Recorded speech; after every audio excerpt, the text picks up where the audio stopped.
영상 시작 전에 좋아요, 구독 부탁드립니다. 곧 이야기가 시작됩니다. 안녕하세요. 저는 올해 62 박영숙이라고 합니다. 남편과 사별한 지 5년 만에 재혼을 했었죠. 딸아이는 35에 시집을 가고 아들은 40에 이미 분가를 했으니 혼자 사는 게 참 외로웠습니다. 그러던 중에 지인 소개로 만난 분이 계셨어요. 겉보기엔 참 괜찮아 보였죠. 경제적으로 여유 있고 말씀도 차분하시고 무엇보다 저를 많이 배려해 주시는 것 같았습니다. 그런데 결혼 후 3개월쯤 지나면서부터였어요. 하나 둘씩 이상한 일들이 생기기 시작했습니다. 처음엔 제가 예민한가 싶었는데 나중엔 도저히 눈 감을 수가 없더라고요. 지금부터 저의 충격적인 이야기를 얘기해 볼까 합니다. 남편을 먼저 보내고 나서 집이 참 넓게만 느껴졌습니다. 아이들은 자주 들르긴 했지만 그래도 저녁이면 혼자였죠. 밥을 차려도 혼자 먹고 TV를 봐도 혼자 보고 그런 날들이 5년이나 이어졌어요. 그러던 어느 날 교회 권사님이 소개팅을 주선해 주셨습니다. 영수가 혼자 사는 거 쉽지 않지? 좋은 분 계시는데 한번 만나보기라도 해봐. 처음엔 거절했죠. 아직 마음의 준비가 안 됐다고 생각했으니까요. 하지만 권사님이 워낙 열심히 권하시길래 한 번쯤은 만나봐도 괜찮겠다 싶었습니다. 그렇게 만난 분이 김철수 씨였어요. 65, 전직 무역회사 임원 출신이라고 하셨죠. 옷차림도 단정하고 말투도 신사적이셨습니다. 저도 아내를 3년 전에 먼저 보냈습니다. 혼자 사는 게 참 쉽지가 않더라고요. 그분의 말에 제 마음이 조금 열리기 시작했어요. 같은 처지니까 서로를 이해할 수 있을 것 같았죠. 그 후로 몇 달간 만남을 이어갔습니다. 주말마다 공원을 산책하고 가끔은 전시회도 다녔죠. 철수 씨는 항상 제 의견을 먼저 물어봤고 배려심도 깊었어요. 영숙 씨 고생 많으셨겠어요. 이제는 제가 옆에서 힘이 되어드리고 싶습니다. 그런 말을 들을 때면 마음이 따뜻해지더라고요. 혼자 살면서 쌓였던 외로움이 조금씩 녹아내리는 것 같았습니다. 아이들도 처음엔 걱정했지만 철수 씨를 만나보고는 안심하는 눈치였어요. 딸아이가 조용히 말했죠. 엄마, 좋은 분 같네요. 엄마가 행복하시면 저희도 좋아요. 그 말이 참 고마웠습니다. 아이들 걱정 안 시키고 싶었거든요. 그렇게 교제 6개월 만에 우리는 재혼을 결심했습니다. 예식은 조촐하게 치렀습니다. 가족들과 가까운 지인들만 모였죠. 철수 씨의 아들과 딸도 참석했어요. 아들은 41, 딸은 38이라고 했습니다. 인사를 나눴지만 왠지 표정이 그리 밝지는 않았어요. 그래도 그날은 너무 기뻤습니다. 다시 누군가와 인생을 함께 살 수 있다는 게 참 감사했죠. 신혼여행은 제주도로 갔습니다. 바다를 보면서 손을 잡고 걸었어요. 영숙 씨, 이제 우리 함께 행복합시다. 철수 씨의 그 말이 아직도 귓가에 맴돕니다. 그때는 정말로 그럴 줄 알았어요. 하지만 그건 시작에 불과했죠. 결혼 후 한 달쯤 지났을 때였습니다. 철수 씨가 갑자기 통화가 잦아졌어요. 전화벨이 울리면 서둘러 베란다로 나가거나 화장실로 들어가곤 했죠. 목소리도 작게 낮춰서 얘기하는 게 뭔가 숨기는 것처럼 보였습니다. 여보, 누구 전화예요? 조심스럽게 물어봤어요. 아, 회사 후배들이에요. 가끔 안부 전화 오는 거죠, 뭐. 대수롭지 않게 대답하시더라고요. 그래서 저도 더는 캐묻지 않았습니다. 하지만 며칠 후 또 같은 일이 반복됐어요. 이번엔 밤 11시가 넘어서 전화가 왔죠. 철수 씨는 또 베란다로 나가서 한참을 통화했습니다. 목소리가 조금 높아지는 것 같았어요. 마치 누군가와 다투는 듯한 느낌이었죠. 그날 밤 잠이 잘 오지 않았습니다. 뭔가 찜찜한 기분이 계속 맴돌았어요. 결혼 2달째 되던 어느 날이었습니다. 저녁 식사를 마치고 차를 마시는데 철수 씨가 말을 꺼냈어요. 영숙 씨, 사실은 제가 투자한 사업이 하나 있는데요. 갑자기 무슨 소린가 싶었죠. 사업요? 무슨 사업이요? 지인이 부동산 개발 사업을 하는데 제가 거기 투자를 좀 했어요. 그런데 자금 회전이 조금 막혀서요. 잠깐 돈이 필요합니다. 그 말을 듣는 순간 가슴이 철렁 내려앉았어요. 얼마나 필요하신데요? 한 5천만 원 정도요. 석 달만 빌려주시면 이자 붙여서 바로 갚을게요. 5천만 원이라니. 적지 않은 돈이었죠. 하지만 남편이라는 사람이 어려움에 처했다는데 외면할 수도 없었습니다. 그래서 제가 모아둔 적금을 깼어요. 여보, 꼭 갚으셔야 해요. 이건 제가 아이들 결혼시키고 모아둔 노후 자금이에요. 걱정 마세요. 석 달 안에 꼭 갚을게요. 고맙습니다, 영숙 씨. 철수 씨는 고마워하며 제 손을 꼭 잡았습니다. 그때는 믿었어요. 정말 갚으실 거라고. 석 달이 지나도 철수 씨는 돈을 갚지 않았습니다. 여보, 언제 돈 갚으실 거예요? 조심스럽게 물어봤죠. 아, 그게 사업이 조금 늦어지고 있어서요. 조금만 더 기다려주세요. 미안하다는 말도 없이 그냥 기다려달라는 말만 반복했어요. 한 달이 더 지나고 또 한 달이 지났습니다. 그래도 돈은 돌아오지 않았죠. 제 마음속에 불안감이 점점 커져갔어요. 혹시 사기를 당한 건 아닐까 그런 생각이 들기 시작했습니다. 그러던 어느 토요일 오후였습니다. 철수 씨가 급하게 외출한다고 했어요. 어디 가세요? 친구 만나러 잠깐 나갔다 올게요. 뭔가 수상했습니다. 평소엔 친구 만난다고 할 때 구체적으로 누구를 만나는지 얘기했는데 그날은 그냥 친구라고만 했거든요. 궁금한 마음에 저도 몰래 뒤를 밟았습니다. 평생 남의 뒤를 밟아본 적 없는 제가 그날은 왜 그랬는지 모르겠어요. 철수 씨는 시내 한 카페로 들어갔습니다. 저는 조금 떨어진 자리에서 지켜봤죠. 그런데 곧 한 여자가 나타났어요. 50대 중반쯤 되어 보이는 여성이었습니다. 화장도 진하게 하고 옷차림도 화려했죠. 두 사람은 마주 앉아서 한참을 얘기했어요. 철수 씨의 표정이 평소와 달랐습니다. 뭔가 다급해 보였고 여자는 화난 듯 목소리를 높이기도 했죠. 그 모습을 보는 제 가슴이 미어지는 것 같았습니다. 그날 밤 철수 씨가 집에 돌아왔을 때 저는 참을 수가 없었습니다. 오늘 누구 만나셨어요? 목소리가 떨렸어요. 친구 만났다고 했잖아요. 무슨 친구요? 여자친구요? 철수 씨의 표정이 굳어졌습니다. 영숙 씨, 혹시 저 따라오셨어요? 네, 따라갔어요. 그 여자는 누구예요? 철수 씨는 한참을 말이 없다가 한숨을 쉬며 입을 열었죠. 회사 동료예요. 사업 때문에 만난 거고요. 거짓말 마세요. 동료가 왜 그렇게 화를 내요? 당신 뭔가 숨기는 거 있죠? 아무것도 없어요.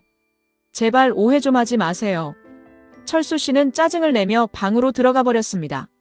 저는 그 자리에 멍하니 서 있었어요. 눈물이 주르륵 흘러내렸죠.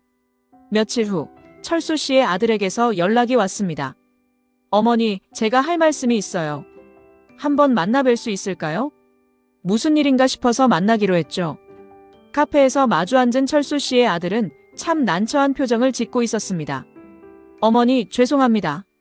제가 이 얘기를 해야 할지 말아야 할지 고민을 많이 했어요. 무슨 얘기인데요? 저희 아버지가 사실은 빚이 많으세요. 그 말을 듣는 순간 머릿속이 하얘졌습니다. 빚이요? 네. 몇 년 전부터 사업 실패로 빚이 쌓였어요. 저희 어머니가 돌아가신 것도 그 스트레스 때문이었을 거예요. 그럼 당신 아버지가 저한테 빌린 돈도 아마 그 빚 갚는 데 쓰셨을 거예요. 어머니, 정말 죄송합니다. 저희도 아버지를 말렸는데 말을 안 들으세요. 철수 씨의 아들은 고개를 숙였습니다. 제 손이 부들부들 떨렸어요. 그동안 믿었던 모든 게 거짓이었다는 걸 알게 된 순간이었죠. 그날 오후 집에 낯선 남자들이 찾아왔습니다. 김철수 씨 댁 맞습니까? 네, 그런데 무슨 일이세요? 김철수 씨가 저희한테 빚이 있는데 연락이 안 돼서요. 혹시 계세요? 지금 안 계신데요. 그럼 부인이시니까 아시겠네요. 빨리 갚으라고 전해주세요. 이자가 계속 붙고 있어요. 남자들은 명함을 던지듯 건네고는 가버렸습니다. 저는 그 자리에 주저앉고 말았어요. 온몸에 힘이 쭉 빠지는 것 같았죠. 빚쟁이들이 집까지 찾아오다니. 이게 무슨 일인가 싶었습니다. 그날 밤 철수 씨가 씻는 동안 저는 그의 휴대폰을 몰래 확인했습니다. 평생 남의 전화를 뒤진 적 없는 제가 그날은 도저히 참을 수가 없었어요. 문자 메시지를 열어보니 한 여자와 주고받은 대화가 가득했습니다. 오빠, 언제 만나요? 보고 싶어요. 이번 주말에 만나자. 돈은 조금만 기다려. 오빠가 나한테 약속했잖아요. 제발 지켜줘요. 그 여자는 카페에서 만났던 그 여자였습니다. 더 끔찍한 건 그 외에도 다른 여자들과 나눈 대화가 있었다는 거예요. 모두 돈과 관련된 내용이었죠. 저는 전화기를 손에 쥔 채 그대로 멍해졌습니다. 이 사람이 도대체 누구인가 싶었어요. 샤워를 마치고 나온 철수 씨에게 저는 휴대폰을 내밀었습니다. 이게 뭐예요? 철수 씨는 잠깐 당황하더니 곧 화를 냈어요. 내 전화를 왜 마음대로 봐요? 마음대로요? 당신이 숨긴 게 너무 많으니까 볼 수밖에 없었잖아요. 다 오해예요. 그 여자들은 그냥 사업 관계자고. 거짓말 그만하세요. 당신 전처도 이런 일 때문에 돌아가신 거 아니에요? 그 말에 철수 씨는 입을 다물었습니다. 당신 나한테서 받은 돈도 그 여자들한테 쓴 거죠? 대답하세요. 철수 씨는 고개를 돌렸습니다. 그 침묵이 모든 걸 말해주고 있었죠. 저는 더 이상 참을 수가 없었어요. 당장 이 집에서 나가세요. 난 당신 같은 사람이랑 못 살아요. 다음 날 저는 변호사를 찾아갔습니다. 더 이상 혼자서는 해결할 수 없다고 판단했어요. 변호사는 철수 씨의 과거를 조사했고 충격적인 사실들이 드러났습니다. 철수 씨는 이미 3번째 결혼이었어요. 첫 번째 부인과는 사기 혐의로 이혼했고 두 번째 부인은 스트레스로 세상을 떠났죠. 그리고 현재도 여러 명의 여자들에게 돈을 빌린 상태였습니다. 총 빚이 2억이 넘었어요. 부인, 이 사람은 전형적인 결혼 사기꾼입니다. 빨리 이혼 소송을 진행하셔야 해요. 변호사의 말에 저는 그제야 정신이 번쩍 들었습니다. 제가 완전히 속았구나. 딸아이에게 모든 사실을 털어놓았을 때 아이는 울음을 터뜨렸습니다. 엄마 왜 진작 말 안 하셨어요? 혼자 그런 걸 다 겪으셨어요? 미안하다 딸아. 엄마가 너무 창피했어. 창피할 게 뭐가 있어요. 엄마가 잘못한 게 아니잖아요. 딸은 제 손을 꼭 잡았습니다. 엄마, 이혼하세요. 당장 그 사람이랑 끝내야 해요. 아들도 똑같이 말했어요. 엄마, 저희가 도와드릴게요. 더 이상 그 사람 때문에 고생하시면 안 돼요. 아이들의 따뜻한 말에 저는 비로소 눈물을 쏟아냈습니다. 그동안 참았던 모든 게 한꺼번에 터져나왔죠. 이혼 소송이 시작됐습니다. 법정에 선다는 게 이렇게 두려운 일인 줄 몰랐어요. 하지만 저는 더 이상 물러설 수 없었습니다. 제 권리를 찾기 위해서라도 끝까지 싸워야 했죠. 증인은 피고와 결혼 생활 중 어떤 피해를 입었습니까? 판사님의 질문에 저는 떨리는 목소리로 대답했습니다. 피고는 저에게서 5천만 원을 빌려갔습니다. 사업 자금이라고 했지만 실제로는 다른 여성들과의 관계 유지를 위해 쓴 것으로 확인됐습니다. 법정안이 술렁였어요. 그리고 피고는 결혼 전 본인의 경제 상태를 속였습니다. 2억이 넘는 빚이 있다는 사실을 숨겼고 저와 결혼한 목적도 경제적 이득을 취하기 위함이었습니다. 철수 씨는 고개를 숙인 채 아무 말도 하지 못했어요. 변호사도 변론할 말이 없어 보였죠. 그런데 놀라운 일이 벌어졌습니다. 법정에 철수 씨에게 속았던 다른 여성들이 나타난 거예요. 한 여성이 증언대에 섰습니다. 저도 김철수 씨에게 속았습니다. 3년 전 교제하던 중 사업 자금 명목으로 3천만 원을 빌려줬는데 한 푼도 돌려받지 못했어요. 또 다른 여성도 나섰죠. 저는 5년 전에 만났습니다. 결혼 약속까지 했는데 제 집까지 담보로 잡히고 헤어졌어요. 저 사람은 전문적인 결혼 사기꾼입니다. 법정은 점점 철수 씨에게 불리해졌습니다. 그의 범죄 행각이 하나둘씩 드러나고 있었어요. 저는 그 여성들을 보면서 마음이 무거워졌습니다. 저만 당한 게 아니었구나. 이렇게 많은 사람들이 피해를 입었구나. 철수 씨가 마지막으로 입을 열었습니다. 판사님, 제가 잘못했습니다. 목소리가 떨리고 있었어요. 처음엔 정말 사업을 하려고 했습니다. 하지만 자꾸만 실패하고 빚이 쌓이고 그러다 보니 거짓말을 하게 됐어요. 그게 변명이 됩니까? 당신은 사람들의 인생을 망쳤습니다. 판사님의 차갑고 단호한 목소리가 울려 퍼졌죠. 영숙 씨. 철수 씨가 저를 바라봤습니다. 미안합니다. 정말 미안해요. 하지만 저는 그의 눈을 똑바로 쳐다봤습니다. 미안하다는 말로 다 끝나는 게 아닙니다. 당신이 한 일은 용서받을 수 없어요.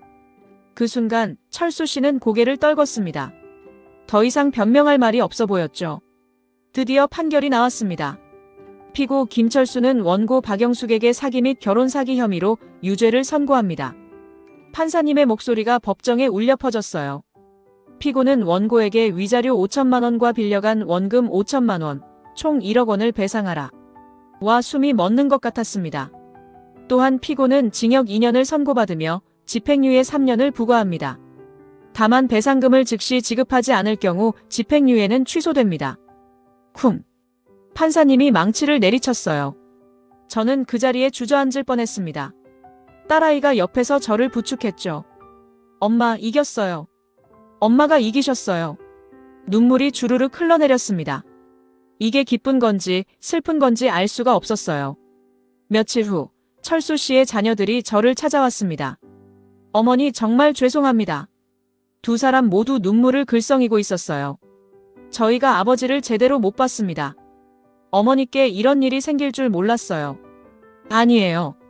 당신들 잘못이 아니에요. 저는 그들을 위로했습니다. 아버지 어떻게 되시나요? 철수 씨의 딸이 조심스럽게 물었죠. 일단 배상금을 갚아야 집행유예가 유지돼요. 그렇지 않으면 감옥에 가셔야 해요. 저희가 도와드리겠습니다. 조금씩이라도 갚겠습니다. 고마워요. 하지만 당신들이 책임질 일은 아니에요. 저는 그들의 손을 잡았습니다. 당신들은 당신들 인생을 살아요. 아버지 빚까지 떠안지 마세요. 두 사람은 고개를 숙였습니다. 미안함과 감사함이 뒤섞인 표정이었죠. 집으로 돌아왔을 때 아이들이 저를 기다리고 있었습니다. 엄마, 오늘 저녁은 제가 준비했어요. 딸아이가 밝게 웃으며 말했죠. 식탁엔 제가 좋아하는 음식들이 가득했어요. 된장찌개, 김치전, 나물 무침 따뜻한 밥상이었습니다. 엄마, 이제 우리랑 같이 사세요. 혼자 사시지 마시고요. 아들도 거들었어요. 아니다. 엄마는 엄마 집에서 편하게 계셔야지. 우리가 자주 오면 되잖아. 그래도 혼자 계시면 외로우시잖아요. 아이들이 티격태격하는 모습을 보니 마음이 따뜻해졌습니다. 괜찮다 얘들아. 엄마는 이제 혼자서도 잘 살 수 있어. 그 말에 아이들이 저를 바라봤어요. 엄마가 많이 강해지셨네요. 그래, 엄마도 이번 일로 많이 배웠단다. 우리는 함께 밥을 먹으며 웃었습니다. 오랜만에 느껴보는 평화였죠. 일요일, 교회에 나갔습니다. 그동안 얼굴을 못 보였던 권사님이 저를 보고 달려왔어요. 영수가, 그동안 어디 있었어? 연락도 안 되고. 권사님, 죄송해요. 그동안 일이 좀 있었어요. 저는 권사님께 그간의 일을 모두 털어놓았습니다. 권사님은 손으로 입을 막으며 놀라워했어요. 아이고, 내가 소개해줘서 이런 일이 생긴 거 아니야? 미안해, 영수가. 아니에요, 권사님. 권사님도 몰랐던 일이잖아요. 그래도 내가 제대로 알아보고 소개했어야 하는데. 권사님은 제 손을 꼭 잡았습니다. 영수가, 이제 괜찮아? 네, 이제 괜찮아요. 많이 힘들었지만 이겨냈어요. 그래, 내가 강한 사람이야. 앞으로도 잘 해낼 거야. 권사님의 따뜻한 말에 저는 미소를 지었습니다. 법정에서 만났던 피해자 여성들과 다시 만났습니다. 우리는 서로의 이야기를 나누며 위로를 주고받았어요. 저는 3년이 지나서야 겨우 정신을 차렸어요. 한 여성이 말했습니다. 저도요. 처음엔 제 잘못인 줄 알았어요. 제가 부족해서 그런 일을 당했다고 생각했죠. 아니에요. 우리 잘못이 아니에요. 저는 단호하게 말했습니다. 우리는 진심으로 사랑했고 믿었어요. 잘못한 건 그 사람이에요. 여성들이 고개를 끄덕였습니다. 맞아요. 우리가 당당해야 해요. 앞으로 이런 일을 당하는 사람들이 없도록 우리가 목소리를 내야 해요. 우리는 서로 힘을 합치기로 했습니다. 같은 피해를 당한 사람들을 돕고 예방 교육도 하기로 했죠. 우리 모임 이름을 뭐라고 할까요? 다시 서는 여성들은 어때요? 좋아요. 우리는 다시 일어설 수 있어요. 철수 씨는 결국 배상금을 갚지 못했습니다. 집행유예가 취소되고 2년의 실형을 선고받았죠. 그의 자녀들이 조금씩 갚으려 했지만 워낙 큰 금액이라 역부족이었어요. 철수 씨가 수감되던 날 저는 법원 앞에 있었습니다. 직접 보고 싶었던 건 아니었지만 우연히 마주쳤죠. 철수 씨는 수갑을 찬 채 고개를 숙이고 걸어가고 있었어요. 예전에 당당했던 모습은 온데간데 없었습니다. 그는 저를 보더니 잠시 멈춰 섰어요. 영숙 씨. 저는 아무 말도 하지 않았습니다. 미안합니다. 정말 미안해요. 하지만 그 말은 너무 늦었어요. 저는 고개를 돌리고 그 자리를 떠났습니다. 뒤돌아보지 않았죠. 법원의 판결로 철수 씨의 재산이 압류됐고 그중 일부가 배상금으로 제게 돌아왔습니다. 전액은 아니었지만 그래도 절반 정도는 회수했어요. 은행에서 통장을 받아들 때 참 기분이 묘했습니다. 돈이 문제가 아니었어요. 제 권리를 찾았다는 것. 제가 당당하게 싸워서 이겼다는 것. 그게 더 큰 의미였죠. 엄마, 이제 마음 편하시겠어요. 딸아이가 옆에서 웃으며 말했습니다. 그래, 이제 좀 숨통이 트이는 것 같구나. 저는 통장을 가방에 넣으며 한숨을 내쉬었어요. 길고 긴 싸움이 끝났구나 싶었죠. 이혼 후 저는 새로운 일상을 시작했습니다. 집 앞 작은 텃밭을 가꾸기 시작했어요. 상추, 고추, 토마토 작은 것들이지만 제 손으로 키워내는 게 참 뿌듯했죠. 엄마, 상추 진짜 싱싱하네요. 주말에 놀러온 손주가 말했습니다. 그럼 할머니가 정성껏 키웠는데. 저는 웃으며 상추를 따서 손주에게 건넸어요. 매일 아침 산책도 다녔습니다. 동네 한 바퀴를 돌면서 이웃들과 인사를 나누고 가끔은 시장에 들러 장을 보기도 했죠. 혼자 사는 게 외롭긴 했지만 이제는 그 외로움도 받아들일 수 있었어요. 혼자라는 게 나쁜 게 아니더라고요. 오히려 자유롭고 평화로웠습니다. 몇 달 후 시니어 복지관에서 연락이 왔습니다. 재혼 사기 예방 강연을 해달라는 요청이었어요. 처음엔 망설였습니다. 제 아픈 경험을 다른 사람들 앞에서 이야기한다는 게 쉽지 않았거든요. 하지만 곰곰이 생각해봤죠. 제 이야기가 누군가에게 도움이 될 수 있다면 해볼 만한 가치가 있다고. 강연장에 들어섰을 때 생각보다 많은 분들이 와 계셨어요. 대부분 저와 비슷한 연배의 여성분들이었습니다. 안녕하세요. 저는 박영숙입니다. 마이크를 잡은 제 손이 떨렸어요. 저는 2년 전 재혼 사기를 당했습니다. 그 말을 시작으로 저는 제 이야기를 풀어놓았습니다. 어떻게 만났는지, 어떻게 속았는지, 어떻게 이겨냈는지. 청중들은 숨죽이며 제 이야기를 들었어요. 여러분, 재혼이 나쁜 건 아닙니다. 하지만 조심해야 해요. 상대방을 제대로 알아보고 경제 상태도 확인하세요. 그리고 무엇보다 이상한 징조가 보이면 주저하지 말고 전문가의 도움을 받으세요. 강연이 끝나고 한 여성분이 다가왔습니다. 선생님, 제가 지금 비슷한 상황이에요. 오늘 강연 듣고 결심했어요. 이혼하기로요. 그분의 눈에 눈물이 맺혀 있었습니다. 잘 생각하셨어요. 용기 내세요. 저는 그분의 손을 꼭 잡았습니다. 어느 날 철수 씨에게서 편지가 왔습니다. 교도소에서 보낸 편지였죠.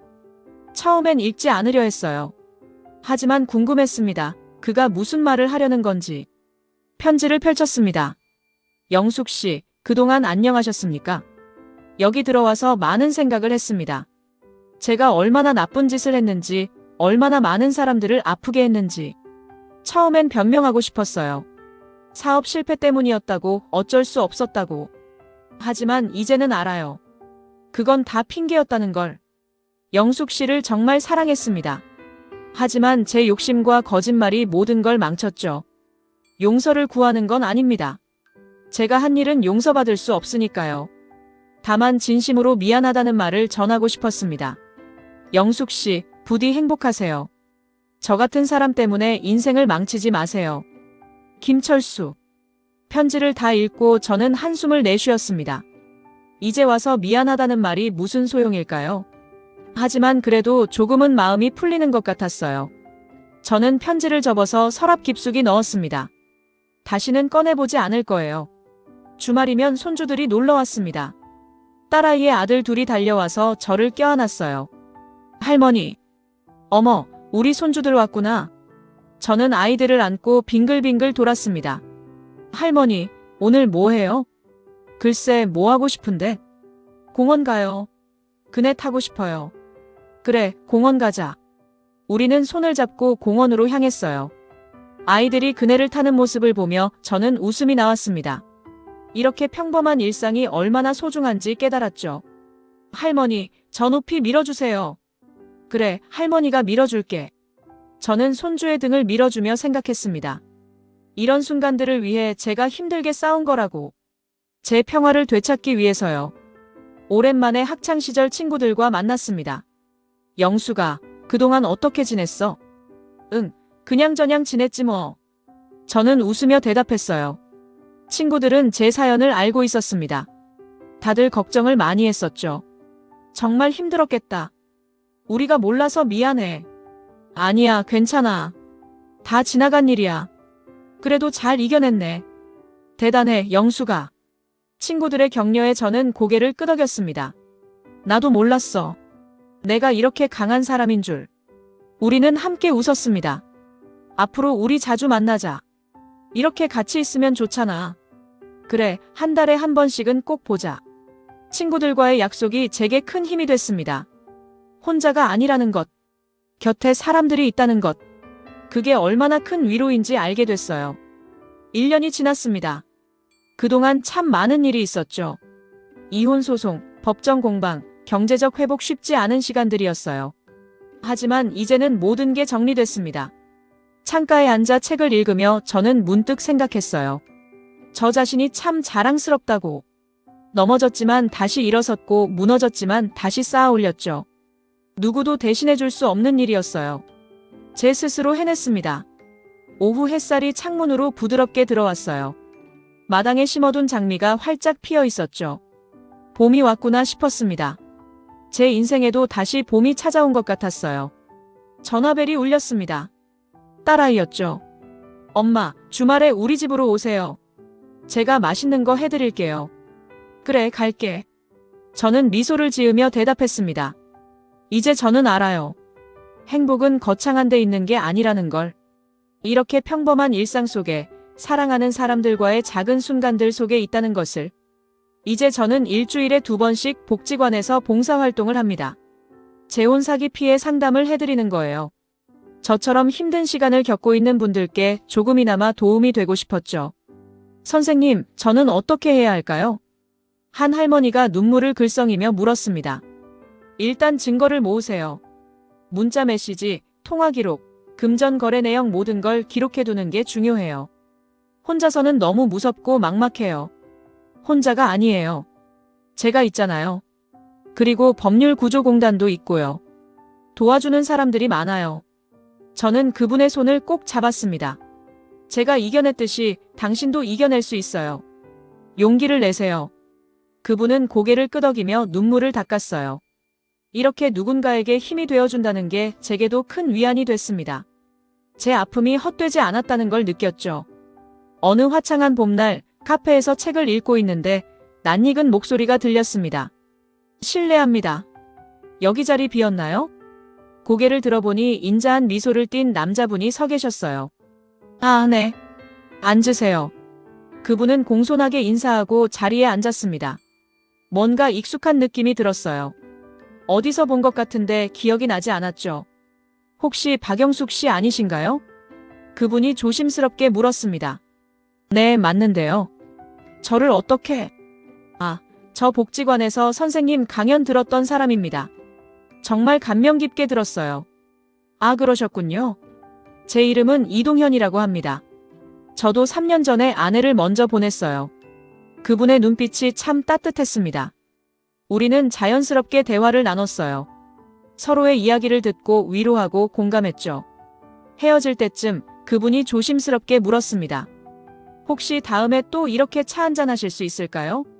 부담 갖지 마시고 그냥 친구로서요. 저는 잠시 망설였습니다. 하지만 나쁘지 않다는 생각이 들었어요. 친구가 필요했으니까요. 좋아요. 다음에 또 봬요. 동현 씨와는 천천히 알아가기로 했습니다. 서두르지 않고 조심스럽게. 이번엔 실수하고 싶지 않았거든요. 영숙 씨, 제 경제 상태를 투명하게 공개하고 싶어요. 어느 날 동현 씨가 진지하게 말했습니다. 저는 공무원 연금을 받고 있고 작은 아파트 하나 있어요. 빚은 전혀 없습니다. 필요하시다면 서류도 보여드릴게요. 그 말에 저는 조금 놀랐어요. 아니에요. 굳이 그러실 필요는. 아니에요. 영숙 씨가 과거에 힘든 일을 겪으셨잖아요. 저는 그런 사람이 아니라는 걸 보여드리고 싶어요. 동현 씨의 진심이 느껴졌습니다. 고마워요. 하지만 저도 천천히 가고 싶어요. 서두르지 말고요. 물론이죠. 제 마음도 똑같아요.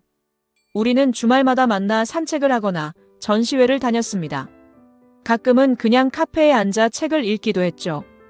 부담 없는 관계였어요. 서로를 있는 그대로 받아들이는. 딸아이에게 동현 씨 이야기를 꺼냈을 때 아이는 깜짝 놀랐습니다.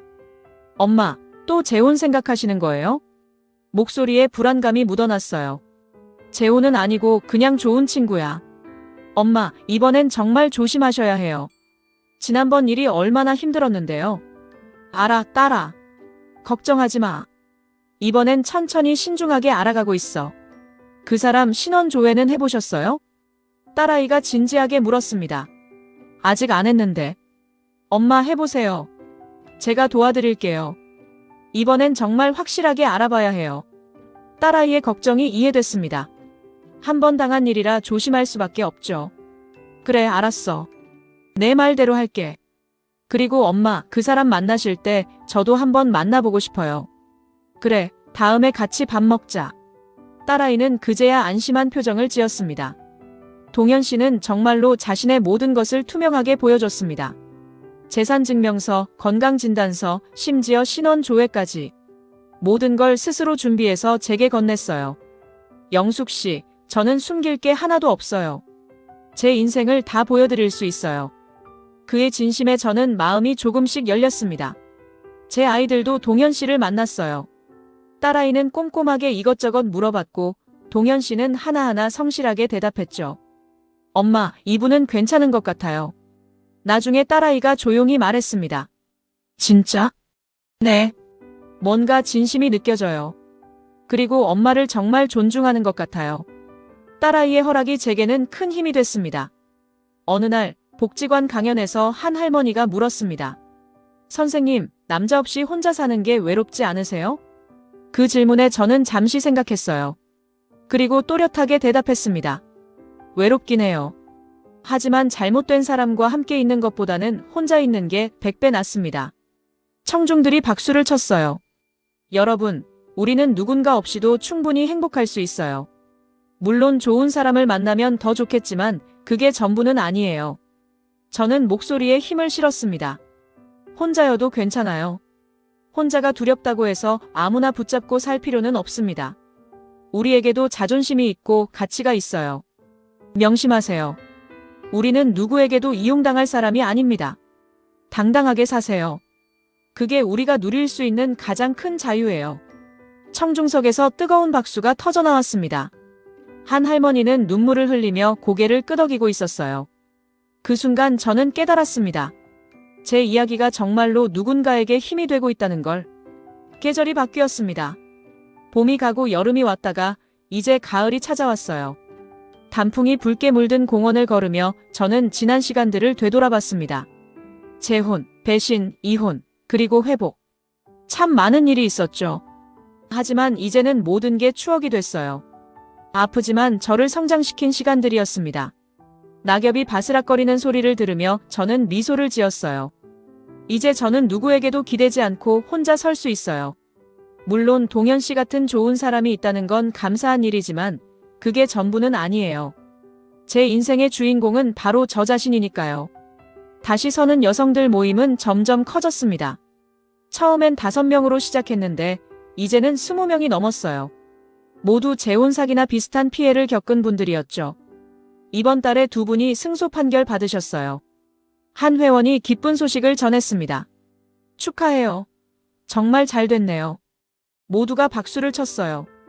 우리 모임이 생긴 후로 정말 많은 분들이 용기를 내고 계세요. 맞아요. 혼자였으면 포기했을 텐데 함께니까 할 수 있었어요. 우리는 서로를 격려하고 정보를 나눴습니다. 법률 상담, 심리치료, 경제적 재기 모든 것을 함께 고민했죠. 내년에는 재혼 사기 예방 캠페인을 대대적으로 벌이면 어떨까요? 제가 제안했습니다. 좋아요. 우리 이야기를 더 많은 사람들에게 알려야 해요. 피해를 사전에 막는 게 가장 중요하니까요. 모두가 동의했습니다. 우리의 아픔이 누군가에게는 예방 백신이 될 수 있다면 그것만으로도 충분히 의미 있는 일이었어요. 2년이 지나고 철수 씨가 출소했다는 소식을 들었습니다. 아들을 통해 전해진 소식이었어요. 어머니, 아버지가 출소하셨대요. 연락드리고 싶어 하시는데 괜찮으실까요? 아니, 괜찮아. 연락은 사양할게. 저는 단호하게 말했습니다. 알겠습니다. 아버지께 전달하겠습니다. 전화를 끊고 저는 잠시 창밖을 바라봤어요. 철수 씨에 대한 감정은 이제 거의 없었습니다. 분노도 미움도 아닌 그냥 무감각에 가까웠죠. 출소했다니 다행이에요. 하지만 제 인생에 다시 들어올 자리는 없습니다. 저는 이미 충분히 앞으로 나아갔으니까요. 어느 날 손주에게서 편지가 왔습니다. 사랑하는 할머니께. 할머니, 저 준호예요. 엄마가 할머니가 힘든 시간을 보냈다고 얘기해줬어요. 근데 할머니는 정말 강한 사람이에요. 저도 커서 할머니처럼 강한 사람이 되고 싶어요. 할머니가 제일 좋아요. 사랑해요. 손주 준호 올림. 편지를 읽는데 눈물이 주르륵 흘러내렸습니다. 아이의 순수한 마음이 제 가슴을 울렸어요. 이 아이를 위해서라도 저는 계속 강하게 살아야겠다고 생각했습니다. 좋은 본보기가 되어주고 싶었어요. 저는 편지를 가슴에 꼭 안았습니다. 동현 씨와 알게 된 지 1년이 넘었습니다. 그동안 우리는 서로를 충분히 알아갔어요. 서두르지 않고 천천히. 어느 가을 저녁 강가를 걸으며 동현 씨가 조심스럽게 물었습니다. 영숙 씨, 저와 함께 인생을 살아갈 생각은 없으신가요? 저는 잠시 망설였어요. 재혼 말씀이세요? 재혼이라기보다는 동반자요. 서로 의지하며 함께 늙어가는. 법적인 혼인은 하지 않아도 돼요. 그냥 좋은 친구이자 동반자로 남아도 좋아요. 그 말이 참 좋았습니다. 저도 그렇게 생각하고 있었어요. 정말요? 네. 재혼은 부담스럽지만 좋은 동반자는 필요하니까요. 동현 씨가 환하게 웃었습니다. 고마워요, 영숙 씨. 우리는 손을 맞잡고 석양을 바라봤어요. 이번엔 다를 거예요. 서로를 존중하고 투명하게, 천천히. 저는 새로운 결정을 내렸습니다. 동현 씨와 같은 동네로 이사를 가기로 한 거예요. 같이 살지는 않지만 가까운 곳에서 자주 만날 수 있도록. 이사를 도와준 아이들이 물었습니다. 엄마, 행복하세요? 응, 행복해. 진심으로 대답할 수 있었어요. 이번엔 진짜 좋은 분 같아요. 다행이에요, 엄마. 딸아이가 제 어깨를 토닥여줬습니다. 새집 거실 창문으로 햇살이 쏟아져 들어왔어요. 밝고 따뜻했습니다. 새로운 시작이었죠. 과거는 과거로 묻어두고 이제는 앞만 보고 나아갈 거예요. 1년 후, 저는 더 큰 강연장에 서 있었습니다. 수백 명의 시니어분들이 제 이야기를 듣기 위해 모였어요. 여러분, 저는 65세 박영숙입니다. 제 목소리가 강연장에 울려 퍼졌습니다. 저는 재혼 사기를 당했고 힘든 시간을 보냈습니다. 하지만 포기하지 않았어요. 싸웠고 이겨냈습니다. 청중들이 박수를 쳤어요. 여러분께 드리고 싶은 말씀이 있습니다. 나이가 들었다고 해서, 외롭다고 해서 아무에게나 기대지 마세요. 우리에게도 존엄이 있고 가치가 있어요. 혼자여도 괜찮습니다. 하지만 정말 좋은 사람을 만나고 싶다면 천천히 신중하게 알아가세요. 무엇보다 중요한 건 자기 자신을 사랑하는 거예요. 내가 나를 소중히 여길 때 다른 사람도 나를 소중히 여깁니다. 강연장은 숙연해졌습니다. 여러분, 우리는 아직 늦지 않았어요. 새로운 시작을 할 수 있어요. 당당하게, 행복하게 살아갈 권리가 있습니다. 뜨거운 박수가 터져나왔습니다. 기립박수였어요. 저는 그 순간 가슴이 벅차올랐습니다. 주말 오후, 동현 씨와 시장에 갔습니다. 영숙 씨, 오늘은 뭐 해드릴까요? 글쎄요, 된장찌개 어때요? 좋죠. 제가 두부 사올게요. 우리는 손을 잡고 시장을 돌아다녔어요. 과일도 고르고 채소도 골랐죠. 평범하지만 행복한 순간들이었습니다. 영숙 씨, 저 정말 행복해요. 동현 씨가 조용히 말했습니다. 저도요. 우리는 서로를 바라보며 웃었어요. 특별한 게 아니었어요. 그저 평범한 일상. 하지만 그 평범함이 얼마나 소중한지 이제는 알아요. 5년이 흘렀습니다. 저는 이제 67이에요. 공원에서 손주들, 동현 씨와 함께 피크닉을 즐기고 있었습니다. 할머니, 이거 드세요. 손주가 샌드위치를 건네줬어요. 고마워, 준호야. 옆에서 동현 씨가 과일을 깎아주고 있었죠. 영숙 씨, 사과 드세요.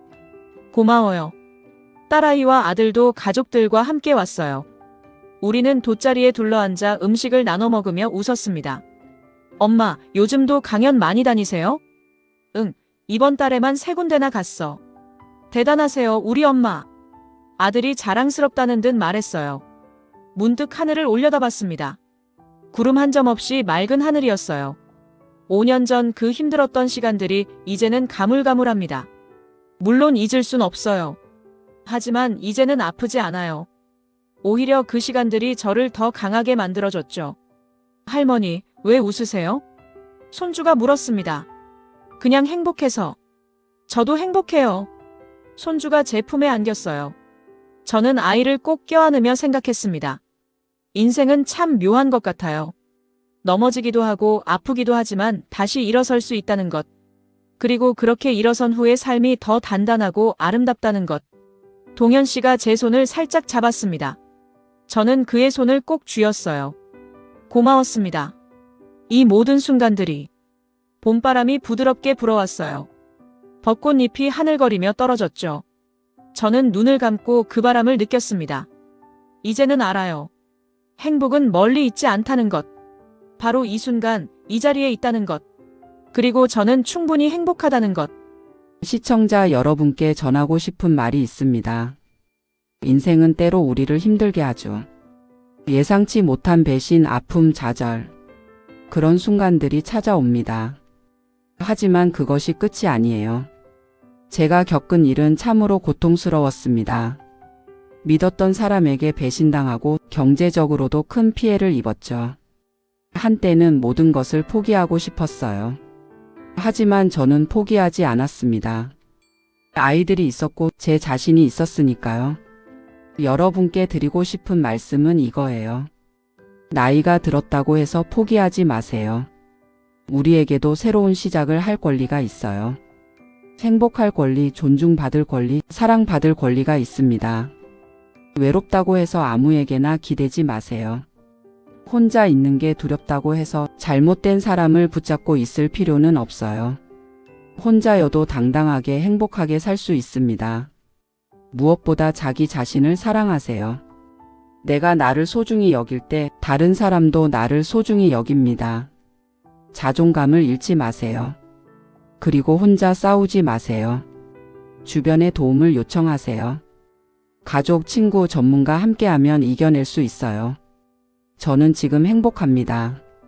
과거에 상처가 있지만 그것이 저를 더 강하게 만들었어요.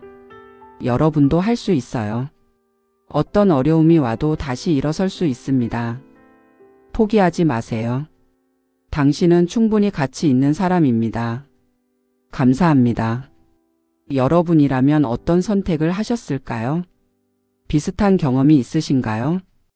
여러분의 이야기도 들려주세요. 댓글 기다립니다. 좋아요, 구독, 알림 설정. 콘텐츠 제작에 큰 힘이 됩니다. 따뜻한 이야기로 또 찾아뵙겠습니다.